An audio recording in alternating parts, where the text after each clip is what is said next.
ഈ വീഡിയോയിൽ നമ്മൾ നോക്കുന്നത് കുറേ സമഗ്രമായ വിഷയങ്ങളാണ് ഉൾപ്പെടുത്തിയിരിക്കുന്നത്. എല്ലാം തന്നെ വളരെ ഇമ്പോർട്ടൻ്റ് ആയിട്ടുള്ള വാർത്തകളാണ്. ആദ്യമേ തന്നെ സ്വർണത്തിന്റെ വിലയിൽ നിന്ന് നമുക്ക് മുന്നോട്ട് പോവാം. അപ്പോൾ അതിൽ 9, 10, 11 ദിവസങ്ങളിലായിട്ട് 3 ഘട്ടങ്ങളിലായിട്ടാണ് സ്വർണ്ണവില അധികരിച്ചത്. 9-ാം തീയതി 1480 രൂപ ഒരു പവന് മേളിൽ വർധനവും ഉണ്ടായിട്ടുണ്ട്. 10-ാം തീയതി 1200 രൂപ അധികരിച്ചിട്ടുണ്ട്. 11-ാം തീയതി 1480 രൂപ അധികരിച്ചിട്ടുണ്ട്. മൊത്തത്തിൽ ഇപ്പൊ നോക്കിക്കഴിഞ്ഞാൽ ഒരു പവൻ സ്വർണത്തിന്റെ വില ഏതാണ്ട് 69,960 രൂപയാണ്. ഏതാണ്ട് 70,000 രൂപ ഒരു പവന്റെ വില. ഈ രീതിയിലാണ് സ്വർണത്തിന്റെ വില കുതിച്ചു കയറുന്നത്. അമേരിക്ക താരിഫ് പിൻവലിച്ചത് കൊണ്ട് ഇൻവെസ്റ്റേഴ്സ് ഇൻവെസ്റ്റ് ചെയ്യാം എന്ന് തീരുമാനിച്ചിട്ടുണ്ട്.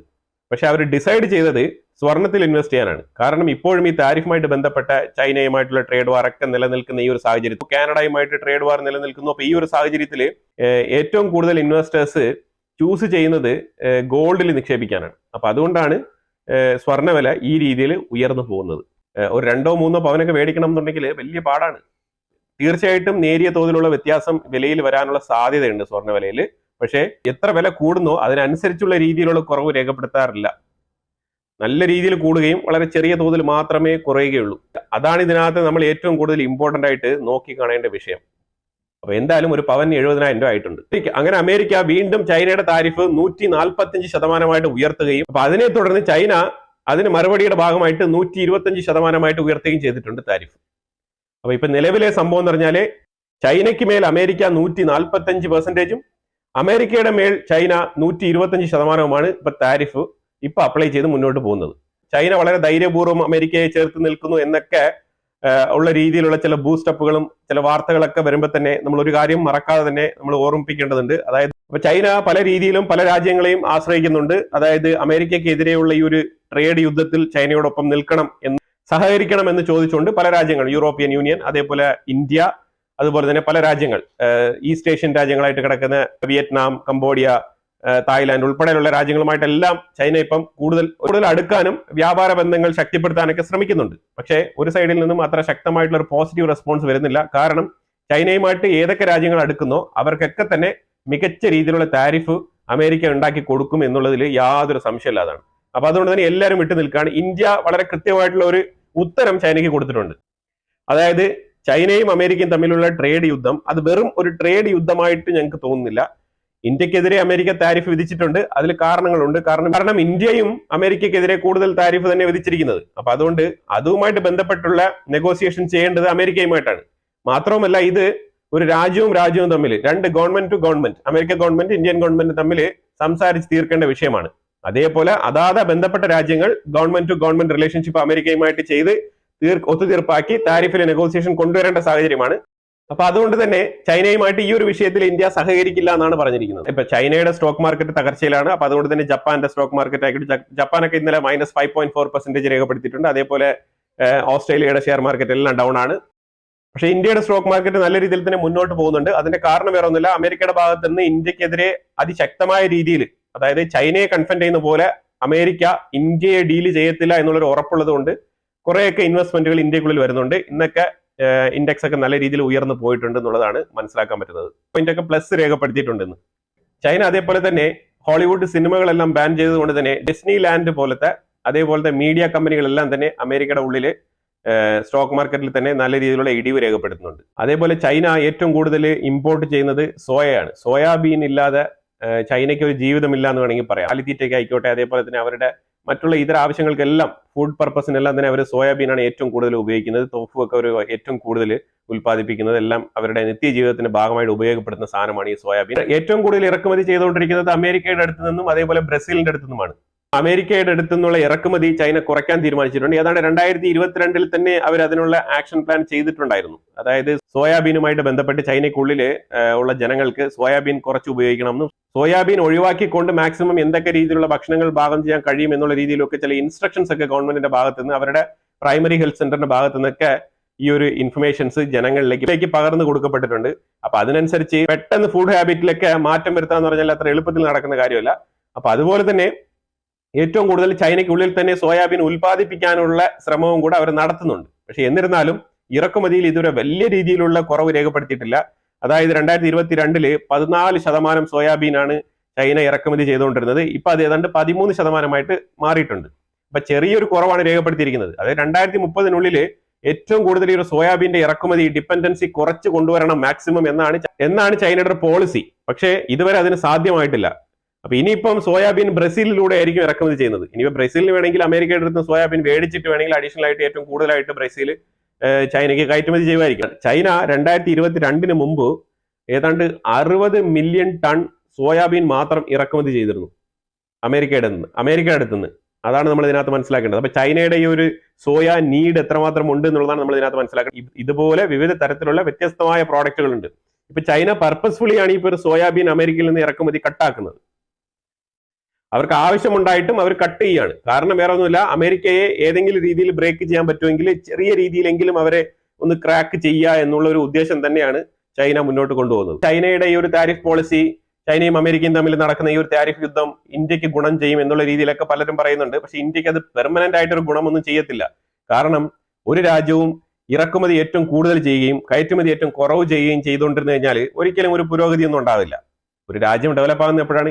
ഇറക്കുമതി അപേക്ഷിച്ച് ഏറ്റവും കൂടുതൽ കയറ്റുമതി ചെയ്യുന്ന സമയത്താണ് ഇന്ത്യ പുരോഗമിക്കുക. എന്നാൽ മാത്രമേ നമുക്ക് ഏറ്റവും കൂടുതൽ ജോലി സാധ്യതയും കാര്യങ്ങളൊക്കെ ഇവിടെ ഉണ്ടാവുള്ളൂ. ഇത് ഓരോരുത്തരുടെയും പെർസ്പെക്റ്റീവ് അനുസരിച്ചല്ല, ഇത് വളരെ വ്യക്തമായിട്ടുള്ള കാര്യമാണ്. കാരണം നമ്മുടെ രാജ്യത്ത് നമ്മൾ ഒന്നും തന്നെ അധികമായിട്ട് ഉൽപ്പാദിപ്പിക്കുന്നില്ല. നമ്മളിനിപ്പോൾ വേണ്ടി വന്നു കഴിഞ്ഞാൽ ഇന്ത്യയെ ആശ്രയിക്കുന്ന ആൾക്കാരുടെ നമ്മൾ ഏറ്റവും കൂടുതൽ പുറം രാജ്യങ്ങളിൽ നിന്ന് മേടിച്ചിട്ട് അത് കയറ്റി അയക്കുന്ന ഒരു അവസ്ഥയിലേക്ക് എത്തിപ്പെടും. അപ്പൊ അങ്ങനെ നോക്കുമ്പോഴും നമ്മളുടെ ഇറക്കുമതി വീണ്ടും കൂടുകയാണ്. ചൈനയുമായിട്ട് നമ്മളുടെ ട്രേഡ് ഡെഫിസിറ്റ് എന്ന് പറഞ്ഞാൽ അത്ര ചില്ലറയൊന്നുമല്ല. അതായത് അമേരിക്കയും ചൈനയും തമ്മിൽ ഒരു കമ്പാരിസൺ നോക്കിക്കഴിഞ്ഞാൽ 295.1 ബില്യന്റെ ട്രേഡ് ഡെഫിസിറ്റ് അമേരിക്കയും ചൈനയും തമ്മിലുണ്ട്. അതേപോലെ ചൈന അമേരിക്കയിൽ നിന്ന് ഇറക്കുമതി ചെയ്യുന്നതെന്ന് പറഞ്ഞാൽ 144.6 ബില്യൺ US$ വർത്ത് വരുന്ന പ്രോഡക്റ്റ് ആണ് ചൈന അമേരിക്കയുടെ ഭാഗത്ത് നിന്ന് ഇറക്കുമതി ചെയ്യുന്നത്. അപ്പൊ ഇതിനകത്ത് ആ ഡെഫിസിറ്റ് മനസ്സിലായല്ലോ. ഏതാണ്ട് 300 ബില്യന്റെ ഡെഫിസിറ്റ് ആണ് അമേരിക്കയും ചൈനയും തമ്മിലുള്ളത്. അതൊരു സൈഡിൽ ഇരിക്കെ തന്നെ ഇന്ത്യയും ചൈനയും തമ്മിൽ ഒന്ന് കമ്പയർ ചെയ്ത് നോക്കൂ. ഇന്ത്യയും ചൈനയും തമ്മിൽ നമ്മൾ നോക്കുകയാണെന്നുണ്ടെങ്കിൽ, ഇതിന്റെ ഒരു സ്റ്റഡി വെച്ച് നോക്കുകയാണെന്നുണ്ടെങ്കിൽ 2020 നമ്മൾ ചൈനയ്ക്ക് 16.6 ബില്യൺ വർത്തുള്ള പ്രോഡക്റ്റ് ആണ് നമ്മൾ കയറ്റുമതി ചെയ്തത്. 16.6 ബില്യൺ. പക്ഷെ അതേസമയം നമ്മൾ ചൈനയിൽ നിന്ന് ഇറക്കുമതി ചെയ്തത് 65.2 ബില്യന്റെ പ്രോഡക്റ്റ് ആണ് നമ്മൾ ഇറക്കുമതി ചെയ്തത്. അപ്പൊ നമ്മൾ ഇറക്കുമതിയും കയറ്റുമതിയും തമ്മിൽ ചൈനയുമായിട്ടുള്ള ഡെഫിസിറ്റ് 2020 നിങ്ങൾ നോക്കൂ, ഇതേ അവസ്ഥയിലാണ് പോകുന്നത്. പക്ഷേ ഇപ്പൊ 2024 ഇതേ ഒരു അവസ്ഥ വെച്ച് നമ്മൾ നോക്കുമ്പോഴത്തേക്കും നിങ്ങൾ കമ്പയർ ചെയ്ത് നോക്കുക. 2024 എന്താണ് സംഭവിച്ചിരിക്കുന്നത്? 2024 16.7 ബില്യൺ നമ്മൾ കയറ്റുമതി ചെയ്തിട്ടുണ്ട്. 16.6 ബില്യൺ 2020, 16.7 ബില്യൺ 2024. മനസ്സിലായിക്കോണം. വലിയ വ്യത്യാസമൊന്നും ഉണ്ടായിട്ടില്ല, ചെറിയ വ്യത്യാസമാണ് ഉണ്ടായിരിക്കുന്നത്.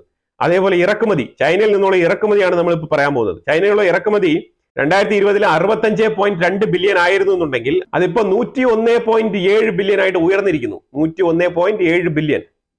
ചൈനയും ഇന്ത്യയും തമ്മിൽ പല രീതിയിലുള്ള പ്രശ്നങ്ങൾ, പല രീതിയിലുള്ള ബോർഡർ ഇഷ്യൂസ്, പല രീതിയിലുള്ള തർക്കങ്ങൾ എല്ലാം നിലനിൽക്കെ തന്നെയാണ് നമ്മൾ 2020 നിന്നും 2024 എത്തുമ്പോഴത്തേക്കും ചൈനയിൽ നിന്നും ഇന്ത്യയിലേക്കുള്ള ഇറക്കുമതി കൂടുകയാണ് ചെയ്തിരിക്കുന്നത്, ഒരിക്കലും കുറഞ്ഞിട്ടില്ല. ട്രേഡ് ഡെഫിസിറ്റ് ഇപ്പോഴും വളരെ കൂടുതലാണ്. എന്നാൽ നമ്മുടെ കയറ്റുമതിയുടെ ഭാഗത്ത് നമ്മൾ ഒരു രീതിയിലുള്ള പുരോഗതി ഉണ്ടാക്കിയിട്ടില്ല. അതാണ് മനസ്സിലാക്കേണ്ടത്. അതുപോലെ തന്നെ വിയറ്റ്നാം താരിഫുമായിട്ട് ബന്ധപ്പെട്ട് അമേരിക്കയിലോട്ട് പോയി ചർച്ച നടത്താമെന്ന് പറഞ്ഞിട്ടുണ്ട്. പക്ഷേ അതേസമയം ഷീ ജിൻപിങ് ഈസ്റ്റ് ഏഷ്യൻ രാജ്യങ്ങളുമായിട്ടൊരു സന്ദർശനം, വിയറ്റ്നാം, കംബോഡിയ ഈ രാജ്യങ്ങളൊക്കെ ഒന്ന് സന്ദർശിക്കാൻ പദ്ധതി ഇട്ടിട്ടുണ്ട്.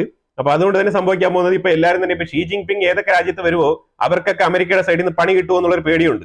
ചൈന ഇപ്പൊ ഏതെങ്കിലും രാജ്യത്തിന് പോകണം എന്ന് പറഞ്ഞു കഴിഞ്ഞാൽ ചൈനയുടെ തൊട്ട് കീഴിൽ കിടക്കുന്ന രാജ്യങ്ങളാണ് ഈ ഈസ്റ്റ് ഏഷ്യൻ രാജ്യങ്ങൾ മൊത്തം. അതുകൊണ്ട് തന്നെ ചൈനയെ നിരുപാധികം എതിർക്കാനുള്ള ഒരു ശേഷിയൊന്നും അവർക്കില്ല.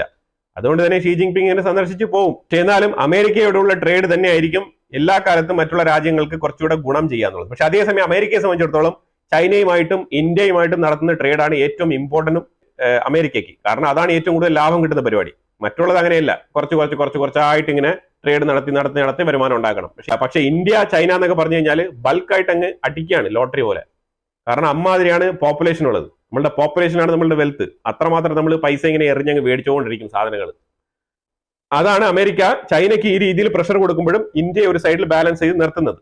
അതേപോലെ ചൈനയാണെങ്കിൽ ഇപ്പം ഏറ്റവും കൂടുതൽ ഇറാന്റെ ഭാഗത്തു നിന്നുള്ള ഓയിൽ ആണ് കൂടുതൽ എടുക്കുന്നത്. America full and full cut off ചെയ്തിരിക്കുകയാണ്. ഇപ്പൊ എന്താണ് ചെയ്യുന്നത് പറഞ്ഞാൽ ഈ ഗോസ്റ്റ് ട്രേഡിംഗ് എന്ന് പറഞ്ഞ് വിളിക്കപ്പെടുന്ന ഒരു ട്രേഡിംഗ് ആണ് ഇറാൻ മൊത്തത്തിൽ നടപ്പാക്കുന്നത്. ഇറാൻ ആയിക്കോട്ടെ, വെനിസ്വല ആയിക്കോട്ടെ, ഇവരെല്ലാം ഈ ഒരു ഗോസ്റ്റ് ട്രേഡിംഗ് ആണ് ചെയ്യുന്നത്. ഈ ഗോസ്റ്റ് ട്രേഡിംഗ് എന്ന് പറഞ്ഞാൽ ഇറാൻ അവരുടെ തന്നെ ഷിപ്പിൽ നടുക്കടലിൽ കൊണ്ട് ഈ ഒരു ഓയിലൊക്കെ ട്രാൻസ്ഫർ ചെയ്ത് കൊടുക്കും. അപ്പൊ അതായത് ഇപ്പൊ മേടിക്കുന്ന ആൾക്കാർ ഇപ്പം ചൈന ആയിക്കോട്ടെ, ഇന്ത്യ ആയിക്കോട്ടെ, ഈ ഇറാനുമായിട്ട് ഓയിൽ ട്രേഡ് ചെയ്യുന്ന മറ്റുള്ള രാജ്യങ്ങളൊക്കെ ഈ മേടിക്കുന്ന ഡെസ്റ്റിനേഷൻ എപ്പോഴും എക്സ് അങ്ങ് ഇടും. പിന്നെ റിസീവ് ചെയ്ത് അവരുടെ പോർട്ടിൽ അത് എൻട്രി ഇടുമ്പോഴത്തേക്കും കസ്റ്റംസിൽ ഇതാണ് രേഖപ്പെടുത്തുക, എക്സ് എന്നുള്ള സ്ഥലത്ത് നിന്ന് ഇത്ര ഓയിൽ വന്നിട്ടുണ്ടെന്ന് പറഞ്ഞ് രേഖപ്പെടുത്തും. അപ്പൊ അത് ഇറാനാണോ വെനിസോലയാണോ അല്ലെങ്കിൽ മറ്റുള്ള ഏതെങ്കിലും രാജ്യങ്ങളാണോ എന്നുള്ളത് അതിനകത്ത് ക്ലിയർ ആയിട്ടുള്ള റെക്കോർഡ് പ്രൂഫ് ഉണ്ടാവില്ല എന്നുള്ളതാണ്. ഇപ്പൊ അമേരിക്കയിലുള്ള പല കമ്പനികളും വെനിസ്വേലയിൽ നിന്ന് ഇതേപോലെ തന്നെ ഓയിൽ എടുക്കുന്നുണ്ട് എന്നുള്ളത് പല രീതിയിലുള്ള വാർത്തകളുണ്ട്. അപ്പൊ അതായത് ഇതൊക്കെ എന്തുകൊണ്ടാണെന്ന് പറഞ്ഞാൽ രാജ്യങ്ങളുടെ താല്പര്യമല്ലല്ലോ ഒരു എണ്ണ കമ്പനിയുടെ താല്പര്യം എന്ന് പറയുന്നത്. കാരണം ഇതൊക്കെ എണ്ണ കമ്പനികൾക്ക് ഗുണം ചെയ്യും, പക്ഷെ രാജ്യത്തിന് ഗുണം ചെയ്യുമോ എന്ന് ചോദിച്ചു കഴിഞ്ഞാൽ അത് വലിയ ചോദ്യചിഹ്നമാണ്. കാരണം രാജ്യത്തിന് ഗുണം ചെയ്യണമെന്നുണ്ടെങ്കിൽ അത് ഗവൺമെന്റ് ആണ് ഇപ്പോൾ ഒരു എണ്ണ കമ്പനികളൊക്കെ നടത്തുന്നതെന്നുണ്ടെങ്കിൽ ഓക്കെ, നമുക്ക് ഡയറക്റ്റ് ആയിട്ട് രാജ്യത്തിന് ഗുണം ചെയ്യുന്ന കാര്യമാണ് എന്ന് നമുക്ക് പറയാം ഒറ്റ നോട്ടത്തിൽ. അല്ലാത്ത പക്ഷത്തില് എണ്ണ കമ്പനികൾക്ക് ഗുണം ചെയ്യും, കാരണം അവര് ഈ ഒരു ബ്ലാക്കിലാണല്ലോ ഈ ഒരു ഓയിലൊക്കെ കിട്ടുന്നത്. അപ്പൊ അതുകൊണ്ട് വില നല്ല കുറവായിരിക്കും. അപ്പൊ അതുകൊണ്ട് ഏറ്റവും കൂടുതൽ ഗുണം കിട്ടുന്നത് എണ്ണ കമ്പനികൾക്കാണ്. അതാണ് നമ്മൾ ഇതിനകത്ത് ഏറ്റവും കൂടുതൽ നോട്ട് ചെയ്യേണ്ട പോയിന്റ്. ഉക്രൈനിൽ നിന്നുള്ള യുഎസിന്റെ അംബാസിഡർ ബ്രിജറ്റ് ബ്രിഗ് എന്ന് പറയുന്ന ആ ഒരു ലേഡി അവര് റിസൈൻ ചെയ്തിരിക്കുകയാണ്. റിസൈൻ ചെയ്തെന്ന് പറഞ്ഞാൽ അവര് ഈ റഷ്യയുമായിട്ട് നടക്കുന്ന ഒരു യുദ്ധത്തിൽ വളരെ ആക്റ്റീവായിട്ട് അവരുടെ റിപ്പോർട്ടിംഗ് സിസ്റ്റം ശരിയല്ല എന്ന് പറഞ്ഞിട്ട് ഉക്രൈൻ പരാതിപ്പെട്ടതിനെ തുടർന്നാണ് ഇവരെ എടുത്ത് മാറ്റിയിരിക്കുന്നത്. അമേരിക്കയാണ് ഇവരെ എടുത്ത് മാറ്റിയിരിക്കുന്നത്. അവര് രാജിവെച്ചെന്ന് പറഞ്ഞാലും അമേരിക്കയുടെ ശക്തമായ ഇടപെടൽ കൊണ്ടാണ് അവർ രാജിവെച്ചത്. ആന്റണി ബ്ലിങ്കൻ ഇരുന്ന സമയത്ത് ആന്റണി ബ്ലിങ്കനാണ് ഇവരെ നിയമിച്ചത്. അപ്പൊ അതുകൊണ്ട് തന്നെ ട്രംപ് അഡ്മിനിസ്ട്രേഷന് ഇവരുമായിട്ട് അത്ര വലിയ രസത്തിലല്ല. അതുകൊണ്ട് തന്നെ എന്തായാലും ഇവരെ എടുത്തു കളയാം, ഇതൊരു ഓപ്പർച്യൂണിറ്റി ആയിട്ട് തന്നെ കരുതിക്കൊണ്ടിരുന്നത്. അതായത് ഉക്രൈന്റെ ഭാഗത്ത് നിന്ന് എന്തെങ്കിലും രീതിയിലൊരു കംപ്ലൈന്റ് വന്നു കഴിഞ്ഞാൽ ഏത് മൊമെന്റിലെങ്കിലും ഇവരെ എടുത്ത് കളയാൻ വേണ്ടി തന്നെ ഇരുന്നത്. അപ്പൊ എന്തായാലും ഉക്രൈന്റെ അമേരിക്കൻ റെപ്രസെന്റേറ്റീവ് ആയിട്ട് അംബാസിഡർ ആയിട്ട് പുതിയൊരു വ്യക്തിയെ നിയമിക്കും അമേരിക്ക.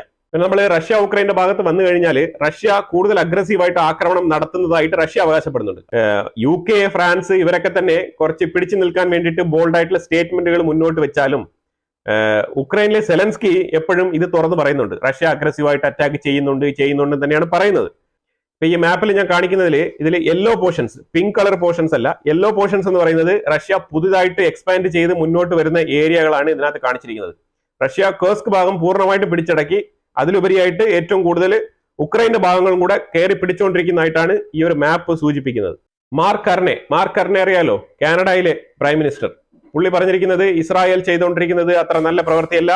അതായത് ഇത് മറ്റേ ജോർജിയ മെലോണി, ഇമ്മാനുവൽ മാക്രോൺ, അതുപോലെ തന്നെ ഈ ജോർദാന്റെ ക്വീൻ റാനിയ, ഇവരുടെ എല്ലാം തന്നെ ഇമ്പാക്ട് തന്നെയാണ്. ഇപ്പൊ UK നിന്ന് 2 റെപ്രസെന്റേറ്റീവിനെ വിട്ടിട്ടുണ്ടായിരുന്നു, അതിനെ ഇസ്രായേൽ തടഞ്ഞിട്ടുണ്ടായിരുന്നു. അപ്പൊ ഈ ഒരു യൂറോപ്പ് മേഖലയിൽ കിടക്കുന്ന ഇവരെല്ലാരും കൂടെ ചേർന്ന് ഇസ്രായേലിനെതിരെ പണിയാൻ വേണ്ടിയിട്ടുള്ള ഒരു ഏർപ്പാട്, അതാണ് ഇപ്പൊ അവർ ചെയ്തുകൊണ്ടിരിക്കുന്നത്. അപ്പൊ അതുമായിട്ട് ബന്ധപ്പെട്ട് ആ ഒരു ചേരിയിൽ തന്നെ കാനഡയും വന്ന് പതിക്കുകയാണ്. കാനഡ ഇപ്പൊ പറഞ്ഞിരിക്കുന്നത് ഇസ്രായേലിനെതിരെ തന്നെയാണ് സ്റ്റേറ്റ്മെന്റ് പറഞ്ഞിരിക്കുന്നത്. ആ ഒരു സ്റ്റേറ്റ്മെന്റിനെ നെതന്യാഹു ഗണ്ണിച്ചിട്ടുണ്ട്. നെതന്യാഹു പറഞ്ഞത് ഇതുപോലത്തുള്ള വിടുവായുത്തരങ്ങളൊന്നും വിളിച്ചു പറയരുത്, ഇവിടെ ഗാസയിൽ എന്താണ് സംഭവിക്കുന്നത് കാനഡ ആയിരിക്കും നിനക്ക് ഒരു രീതിയിൽ മനസ്സിലാക്കാൻ പറ്റത്തില്ല, പിന്നെ നിനക്ക് ആരോടൊപ്പം നിൽക്കണോ എന്നുള്ളത് നിങ്ങൾ നിന്നോ എന്നുള്ളതാണ് നെതന്യാഹു പറഞ്ഞിരിക്കുന്നത്.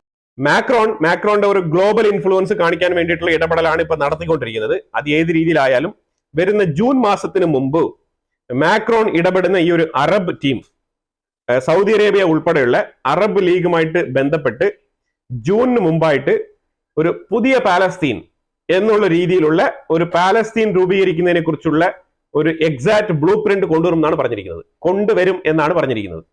ഇത് ഇപ്പൊ ഞാൻ ആലോചിക്കുന്നത് ഇതിനെന്താണ് ഇപ്പൊ ജൂൺ വരെ നീണ്ടു നിൽക്കുന്നത്? അങ്ങനെ കൊണ്ടുവരണം എന്നുണ്ടെങ്കിൽ ഇവര് ഉടനെ തന്നെ അങ്ങ് തീരുമാനിച്ചൂടെ? ഇപ്പൊ ഏപ്രിൽ ആവുന്നതല്ലേ ഉള്ളൂ, ഇനി മെയ് ജൂൺ 2 മാസം കിടക്കുന്നുണ്ട്. എന്തിനാണ് ഈ 2 മാസം സമയം? ഈ 2 മാസം മാക്രോണിന് ഇതുമായിട്ട് ഇങ്ങനെ ഫ്ലെക്സിബിൾ ആയിട്ട് ഇങ്ങനെ വലിച്ചഴച്ച് ഈ ഒരു ലൈം ലൈറ്റിൽ നിൽക്കണം, അതാണ് മാക്രോൺ ഉദ്ദേശിക്കുന്നത്. മനസ്സിലായോ? അതായത് മാക്രോൺ എന്നുള്ള ഒരു പിക്ചർ ഒറ്റ ദിവസം കൊണ്ട് അങ്ങ് തീർന്നു പോകാൻ പാടില്ല. കാരണം ഇപ്പം പറഞ്ഞു കഴിഞ്ഞാൽ ഏതെങ്കിലും രീതിയിൽ എതിർക്കുമല്ലോ. കാരണം അമേരിക്ക ഭരിക്കുന്ന ട്രംപിന്റെ ആഗ്രഹം എന്താണ്? വളരെ വ്യക്തമാണ്, ഗാസയെ മൊത്തത്തിൽ വെടിപ്പാക്കി റിയൽ എസ്റ്റേറ്റ് ആക്കണം എന്നാണ് ട്രംപിന്റെ ആഗ്രഹം. അപ്പൊ പിന്നെ ആ രീതിയിലല്ലേ ഇപ്പം ഉത്തരം കിട്ടുള്ളൂ. അപ്പൊ ഈ ഒരു മൊമെന്റിൽ പെട്ടെന്ന് മാക്രോൺ ഇങ്ങനെ ഒരു ആശയം പറയുന്നു, അതിനെ എതിർത്തുകൊണ്ട് ട്രംപ് എന്തെങ്കിലും 2 വാക്ക് പറയുന്നു, പിന്നെ മാക്രോണിന് ഒന്നും ചെയ്യാൻ കഴിയില്ല. അപ്പൊ പെട്ടെന്ന് തന്നെ മാക്രോൺ ഊതി വീർപ്പിച്ച ഈ ഒരു ബലൂൺ പൊട്ടിത്തെറിക്കും. അതുകൊണ്ട് തന്നെ മാക്രോൺ വളരെ സ്ട്രാറ്റജിക് ആയിട്ട് തന്നെ മുന്നോട്ട് പോകുന്നത് 2 മാസത്തെ സമയം. കാരണം ഈ ഒരു ഗാസയുടെ പേരും പറഞ്ഞ് ഇങ്ങനെ സംസാരിച്ച് തിളങ്ങി നിൽക്കാം. ഗ്ലോബലി മാക്രോണിന് ഇമ്പോർട്ടൻസ് കിട്ടുന്ന രീതിയിലുള്ള എന്തെങ്കിലും കാര്യങ്ങൾ ഇടപെട്ടുകൊണ്ടിരിക്കണം. കാരണം അത് പുള്ളിയുടെ ഇലക്ഷൻ വരെ ഏതെങ്കിലും രീതിയിൽ നീട്ടിക്കൊണ്ടുപോകണം, ഫ്രാൻസിലെ ഇലക്ഷൻ വരെ. അപ്പൊ അതുകൊണ്ട് എന്തായാലും ജൂൺ ജൂലൈ വരെ ഇത് ഇങ്ങനെ വലിച്ചഴയ്ക്കും ഈ ഒരു ഗാസ. അത് കഴിയുമ്പോൾ പിന്നെ എല്ലാം ഓക്കെ ആയിക്കോളും. പാലസ്തീനൊക്കെ മാക്രോൺ വിചാരിച്ചു കഴിഞ്ഞാൽ ഉണ്ടാക്കാൻ പറ്റുന്ന ഒരു സ്റ്റേറ്റ് അല്ല. അതാണ് ഇതിനകത്ത് നമ്മൾ ഏറ്റവും കൂടുതൽ മനസ്സിലാക്കേണ്ടത്. പിന്നെ ഹിസ്ബുള്ളയുടെ ഒരു റൂട്ട് ഞാനിപ്പോ കാണിക്കുന്ന മാപ്പിൽ നിങ്ങൾ വളരെ വൃത്തിയായിട്ട് നോക്കി മനസ്സിലാക്കുക. അതിൽ ഗ്രീൻ റൂട്ട് ഉണ്ട്, യെല്ലോ റൂട്ട് ഉണ്ട്, പിങ്ക് റൂട്ട് ഉണ്ട്. ഇത് 3ഉം തന്നെ ഹിസ്ബുള്ള ആയുധം കടത്തുന്ന റൂട്ടുകളാണ്. ഇതിനകത്ത് ഈ ഒരു ഗ്രീൻ നിങ്ങൾ വളരെ ശ്രദ്ധിച്ചു നോക്കൂ. ഈ ഗ്രീൻ പോകുന്നത് ഇറാന്റെ ബന്ദർ അബ്ബാസ് തുറമുഖത്തിൽ നിന്നും നേരെ റെഡ് സീ വഴി ഈജിപ്റ്റ് വഴി കയറി നേരെ അതുവഴി ലെബനാനിലേക്ക് പോവാണ്. ഇതുവഴി ആയുധം കടത്തുന്നതാണ് പറയുന്നത് കേട്ടോ. ഇസ്രായേൽ റിവീൽ ചെയ്തിരിക്കുന്ന ലേറ്റസ്റ്റ് മാപ്പാണ്. അതായത് എങ്ങനെയാണ് ഹെസ്ബുള്ള റീആം ചെയ്യുന്നത്, അവരെങ്ങനെയാണ് അവരുടെ സ്റ്റോക്ക് പൈൽസ് ഇൻക്രീസ് ചെയ്തുകൊണ്ടിരിക്കുന്നത് എന്നുള്ളതിനെ കുറിച്ചുള്ള മൊസാദിന്റെ കണ്ടെത്തലും ആ കണ്ടെത്തലിനെ തുടർന്ന് അവർ പബ്ലിഷ് ചെയ്ത റൂട്ട് മാപ്പാണിത്.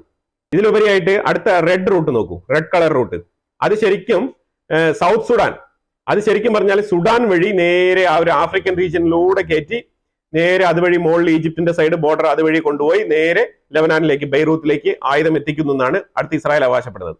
അതുപോലെ തന്നെ ഇപ്പുറത്തെ സൈഡിൽ നോക്കൂ, ഇറാഖിൽ നിന്ന് പണ്ട് സിറിയ ത്രൂ ചെയ്തുകൊണ്ടിരുന്നു, അതിപ്പം ബാഗ്ദാദിൽ നിന്നും, ഇറാഖിന്റെ ബാഗ്ദാദിൽ നിന്നും തുർക്കി അങ്കാറ ത്രൂ, അങ്കാറയിൽ നിന്നും ലെബനാനിലേക്ക് വീണ്ടും അവര് ഡൈവേർട്ട് ചെയ്യാണ്. ഈ രീതിയിലുള്ള ആയുധക്കടത്ത് ഇപ്പോഴും ഹിസ്ബുള്ളയ്ക്കുള്ളിൽ നടക്കുന്നുണ്ട് തകൃതിയായിട്ട് എന്നാണ് ഇസ്രായേൽ റിവീൽ ചെയ്തിരിക്കുന്നത്. അതായത് ഇനിയൊരു റൂട്ട് എന്ന് പറഞ്ഞു കഴിഞ്ഞാൽ, അതായത് ഇറാനിൽ നിന്നും ഇറാഖിൽ എത്തിക്കുക, ഇറാഖിലെ ബാഗ്ദാദിൽ നിന്നും അസർബൈജാൻ ത്രൂ തുർക്കിയിലെ അങ്കാറ വഴി ലെബനാനിൽ സാധനം എത്തിക്കുന്നുണ്ട്. ഈ രീതിയിൽ പണമായാലും ആയുധങ്ങളായാലും ഇതേ രീതിയിൽ എത്തിക്കുന്നു എന്നാണ് ഇസ്രായേൽ അവകാശപ്പെടുന്നത്. അതുകൊണ്ട് ഇസ്രായേൽ ലെബനാനിൽ നിന്ന് അത്ര എളുപ്പത്തിൽ പുറത്തു വരില്ല, നല്ല രീതിയിൽ ആക്രമണം നടത്തിക്കൊണ്ടേ ഇരിക്കും എന്നാണ് പറഞ്ഞിരിക്കുന്നത്.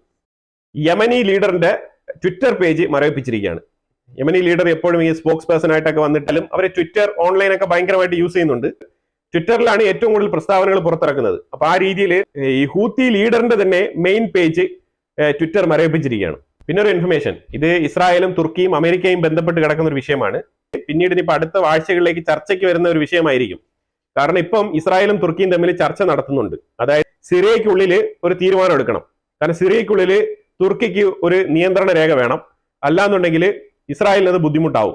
അതുകൊണ്ട് തന്നെ തുർക്കിയുടെ മിലിറ്ററി ബേസ്, ഡിഫൻസ് ബേസ് സിറിയയ്ക്കുള്ളിൽ പാടില്ല എന്നാണ് ഇസ്രായേലിന്റെ നിലപാട്. അപ്പൊ ഇതുമായിട്ട് ബന്ധപ്പെട്ട് ചർച്ചകൾ നടക്കുകയാണ്. അപ്പൊ ഇതിന്റെ ഇടയ്ക്കാണ് തുർക്കി കൺഫേം ചെയ്തിരിക്കുന്നത്, ഞങ്ങൾ 20 ബില്യൺ വർത്ത് വരുന്ന എഗ്രിമെന്റ് അമേരിക്കയുമായിട്ട് സൈൻ ചെയ്തിരിക്കുകയാണ്. ഡിഫൻസ് മേഖലയിൽ സ്പെയർ പാർട്സുകൾ വാങ്ങിക്കാനാണ് ഒരു എഗ്രിമെന്റ്. ഈ സ്പെയർ പാർട്സുകൾ എന്താണ്? ഇത് ഈ ഡിഫൻസുമായിട്ട് ബന്ധപ്പെട്ട് ആയുധം നിർമ്മിക്കാൻ വേണ്ടിയിട്ടുള്ള പരിപാടികളാണോ? അപ്പൊ ഇതുമായിട്ട് ബന്ധപ്പെട്ടുള്ള ഡീറ്റെയിൽസ് ഇതുവരെ പുറത്തു വന്നിട്ടില്ല. അപ്പൊ എന്തായാലും ഈ ഒരു കരാർ, ഈ തുർക്കിയുമായിട്ട് അമേരിക്ക ഉണ്ടാക്കിയ ഈ ഒരു കരാർ ഇസ്രായേലിനെ ഡിസ്റ്റർബ് ചെയ്യുന്നുണ്ട്. ഇസ്രായേൽ ഇതുമായിട്ട് ബന്ധപ്പെട്ട് അമേരിക്കയുമായിട്ട് കട്ട നെഗോസിയേഷൻ ചെയ്യാനുള്ള സാധ്യത വളരെ കൂടുതലാണ്. പിന്നെ നമ്മൾ ബംഗ്ലാദേശിലെ വിഷയം നമ്മൾ നോക്കിക്കഴിഞ്ഞാൽ ബംഗ്ലാദേശിലെ ഉള്ളിൽ നല്ല രീതിയിലുള്ള കലാപം നടക്കുകയാണ്. ഈ കലാപം എന്തിനാന്ന് പറഞ്ഞാൽ അവര് ഈ KFC അതേപോലത്തെ മെക്ഡൊണാൾഡ് പോലത്തെ കമ്പനികളൊക്കെ ഇസ്രായേലിന്റെ കമ്പനിയാണെന്ന് വിചാരിച്ചുകൊണ്ട് ഇസ്രായേലിനെതിരെ ഒരു റാലി നടത്തുന്നു എന്നുള്ള പേരിലാണ് ഈ ഒരു പ്രതിഷേധം തുടങ്ങിയത്. അതിപ്പം അതിരൂക്ഷമായ നിലയിൽ ശക്തമായി മാറിയിരിക്കുകയാണ്. അവിടെ ഓൾറെഡി തന്നെ ഏതെങ്കിലും രീതിയിലൊരു പ്രതിഷേധം വരണമെന്ന് കാത്തിരുന്ന മട്ടിലാണ് ഇപ്പോൾ ആൾക്കാർ അവിടെ ഈ ഇറങ്ങി കടകളെല്ലാം അടിച്ചു തൊലച്ചുകൊണ്ടിരിക്കുന്നത്. അപ്പൊ ഇന്ത്യക്ക് ഒരു തലവേദനയായിട്ട് തന്നെയാണ് ബംഗ്ലാദേശ് നിരന്തരം മാറിക്കൊണ്ടിരിക്കുന്നത്. അതാണ് ഇതിനകത്ത് നമ്മൾ ഏറ്റവും കൂടുതൽ പറയാനുള്ളത്. പിന്നെ ഏറ്റവും ഇമ്പോർട്ടന്റ് ആയിട്ടുള്ള ഒരു വിഷയം ഈ വീഡിയോയിൽ പറയാനുള്ളത്, ഡീപ് സ്റ്റേറ്റുമായിട്ട് ബന്ധപ്പെട്ട പല ഉദ്യോഗസ്ഥരും ഇസ്രായേൽ ഗവൺമെന്റിനെതിരെ തിരിഞ്ഞിട്ടുണ്ട് ഇസ്രായേലിന്റെ ഉള്ളിൽ. അപ്പൊ അത് ഇസ്രായേലിന്റെ ഉള്ളിൽ ഏതൊക്കെ മേഖല എന്ന് പറഞ്ഞാൽ IAF ഈ ഒരു ഡീപ് സ്റ്റേറ്റുമായിട്ട് ബന്ധപ്പെട്ട ആൾക്കാരുണ്ട്. അതേപോലെ തന്നെ IDF ഉള്ളിൽ ഈ ഡീപ് സ്റ്റേറ്റുമായിട്ട് ബന്ധപ്പെട്ട ആൾക്കാരുണ്ട്. ഇതെല്ലാം തന്നെ ഷിൻബെറ്റിന്റെ റോൺ ബാറിനെ എടുത്ത് കളയാൻ എടുത്ത തീരുമാനത്തിന്റെ പേരിൽ വന്ന വിഷയങ്ങളാണ്. പൊളിറ്റിക്കൽ റൈവലറി നല്ല രീതിയിൽ ഇസ്രായേലിന്റെ ഉള്ളിൽ സ്ട്രെങ്തൻ ചെയ്ത് നിൽക്കുകയാണ്. പക്ഷേ നെതന്യാഹു ഈ ഡീപ് സ്റ്റേറ്റിന്റെ കൊള്ളരുതായ്മകളെ നല്ല രീതിയിൽ എടുത്ത് റിവീൽ ചെയ്യുന്നുണ്ട്. അതാണ് ഇപ്പൊ പൊതുവിൽ ഒരു സൈഡിൽ മനസ്സിലാക്കാൻ പറ്റുന്നത്. കാരണം നെതന്യാഹുവിനെ പോലെയുള്ള ഒരു ലീഡറിനെ ഇത്രയും കാലമായിട്ട് തന്നെ ഇസ്രായേലിന്റെ ഉള്ളിൽ ഒരു രീതിയിലും സ്റ്റെപ്പ് ഡൗൺ ചെയ്യാൻ കഴിഞ്ഞിട്ടില്ല.